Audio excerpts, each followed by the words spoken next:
झारखंड की हेमंत सोरेन सरकार ने पंचायत चुनाव को लेकर नोटिफिकेशन जारी कर दिया है, लिहाजा पंचायत चुनाव की प्रक्रिया भी शुरू हो गई है। लेकिन ख़ास और अहम बात यह है कि ओबीसी आरक्षण को इस बार दरकिनार किया गया है, लिहाजा इस वर्ग के जो लोग हैं वो बड़ी संख्या में सरकार के इस निर्णय का विरोध कर रहे हैं। और छात्रों का एक बड़ा दल, बड़ा वर्ग भी है जो इस बात की मुखालफत कर रहा है कि झारखंड सरकार ने ओबीसी आरक्षण यानी उनके हक और अधिकार को कहीं न कहीं छीनने की कोशिश की है। इस वक्त हमारे साथ मौजूद हैं कुछ एक छात्र जो विभिन्न आंदोलनों से जुड़े हैं और पहले तस्वीरों के माध्यम से दिखाएंगे। पंचायत चुनाव 2022 में संविधान के विरुद्ध ओबीसी का आरक्षण खत्म करने के खिलाफ एक दिवसीय अनशन का कार्यक्रम रखा गया है। ये रांची के राजभवन के पास ये कार्यक्रम है।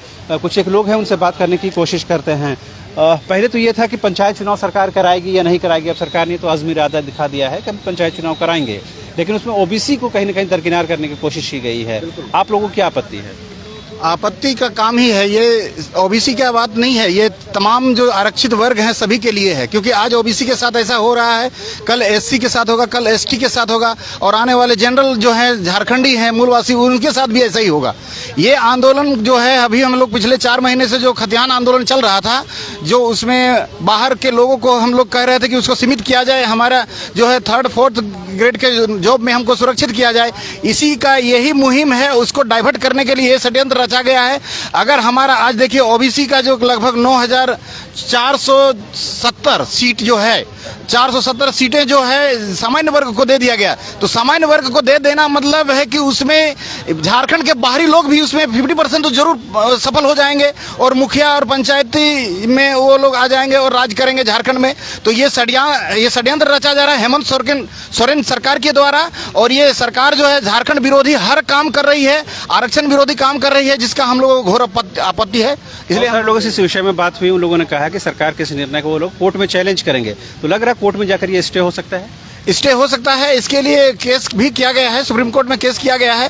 तब तक तो कम से कम स्थगित कर दे सरकार और उनका सुनवाई हो।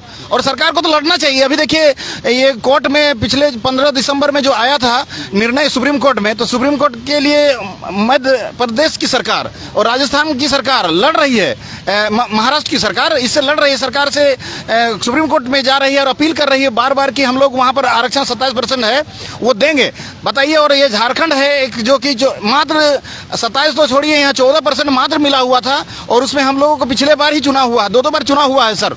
और लगभग 9000 से ज्यादा सीट है हमारा ओबीसी का, टोटल को 0 कर दिया गया है और उसको दूसरे को दे दिया जा रहा है। ये बहुत बड़ा षड्यंत्र हो रहा है। आपको क्या लगता है अगर वाकई में ओबीसी आरक्षण समाप्त होता है तो क्या बाहर के लोग इसमें फिर पैर जमा लेंगे? कैसे नहीं जमा लेंगे, जमा ही लेंगे। बाहर के भी लोग आ जाएंगे। और मैं इसमें कहना चाहता हूँ कि भारत एक देश है और राज्यों का ये संघ है। और आप तो आरक्षण दिए नहीं और आरक्षण को समाप्त कर दिए हैं और मामला सुप्रीम कोर्ट में है। सुप्रीम कोर्ट में मामला है, वो रहने दीजिए हेमंत सोरेन जी। लेकिन आप जो अपना वादा किए थे कि हम झारखंडियों को 27% आरक्षण देंगे ओबीसी को, आप वो आरक्षण दे करके ही पंचायत चुनाव करवाइए। यही हम लोगों का आप लोगों से सरकार से निवेदन हम लोग करते हैं। कई वर्गों ने इस बात का मुखालफत की है, विरोध किया है। कुछ और भी लोग हैं, उनसे भी बात करने की कोशिश करते हैं।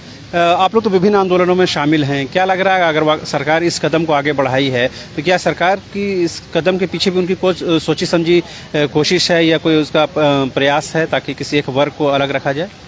बिल्कुल, सरकार देख ही रही है कि लगातार झारखंड में जो आंदोलन हो रहा है तो वो वही मतलब कि जो पिछड़ा वर्ग है वही आंदोलन कर रहे हैं। लोगों को जगाने का काम भी वही कर रहे हैं, अपने हक के लिए भी लड़ रहे हैं, दूसरों के हक के लिए भी लड़ रहे हैं। तो सरकार की तरफ से सोची समझी रणनीति के तहत ही उस वर्ग को पूरी तरह से इस पंचायत राज चुनाव से महरूम कर दिया गया है। जो वर्ग शुरू से संघर्षशील वर्ग था उसे ही मतलब कि अब खुद के अब अधिकार के लिए लड़ने के लिए सामने आना पड़ रहा है। और आज देखिए स्थिति ऐसी आ चुकी है कि आज 14 अप्रैल का दिन है और आज बाबा साहब अम्बेडकर का जयंती है। और जो संविधान निर्माता है उन्होंने हमें खुद ये आरक्षण का जो बात है वो खुद देखे गए हैं। ये हमारे लिए एक अधिकार है और वो अधिकार देखे गए हैं। और आज संविधान के साथ यहाँ पे उसके विरुद्ध जाकर के सरकार खुद कानून बना रही है कि जब यहाँ पे डीपीएसपी यानी जितना भी यहाँ पे आर्टिकल्स है 46 में, उसमें साफ तौर पे कहा गया है कि राज्य नीति निर्देशक तत्व में अनुच्छेद 46 में कहा गया है कि राज्य के द्वारा इस तरह के कानून बनाए जाने चाहिए जो राज्य के हित और कल्याण के लिए होगा, जहाँ के यहाँ के एसटी, एससी और ओबीसी का संरक्षण का बात हो चुनाव में। तो उन तमाम चीज़ों को दरकिनार करते हुए यहाँ पे सरकार कहीं ना कहीं सिर्फ टारगेट किया है सिर्फ ओबीसी वर्ग को। और उससे भी बड़ा दुख की बात तो यह है कि जो अपने मैनिफेस्टो में खुद खुदवाई थी लिखी थी, बड़े साफ और सुनहरे अक्षरों में कहा था कि हम ओबीसी को 27% का आरक्षण देंगे, चाहे वो नियोजन के नाम पे हो, चाहे वो चुनाव के नाम पे हो, हर जगह 27% का आरक्षण दिया जाएगा। लेकिन हमारे पास पहले से ही जो 14% का आरक्षण था उसे भी समाप्त कर दिया गया है। सबसे बड़ी दुख की बात यह है ना कि हेमंत सोरेन जी खुद मतलब कि अपने सीटों को जीतते हैं आरक्षण के दम पे, और वह ओबीसी का आरक्षण को छीनने का प्रयास कर रहे हैं।